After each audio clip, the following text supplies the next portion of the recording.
So, ano ba ginagawa ko kapag nai-stress ako? So, isa sa mga ginagawa ko, bukod dun sa isa na nabanggit ko dati, is pipili ako ng isang music playlist na kung saan gusto ko yung mga yung mga pangsayaw, yung mga pop, yung talagang ma-energize ka talaga pag pinakinggan mo.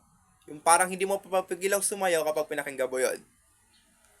Sa akin kasi, kapag pinapakinggan ko yon, parang nalalantayan sa utak ko na parang nakakalimutan ko na yung mga kung ano man yung na-stress, ano man yung cause ng stress ko. Tapos, kumbaga napapalitan lang ng mga tugtog.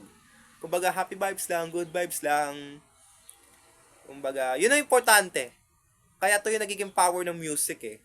Kumbaga, kaya nitong ilipang emotions, kaya nitong pasahin yung tao, kaya i-stimulate nyo yung utak nun. Yun lang.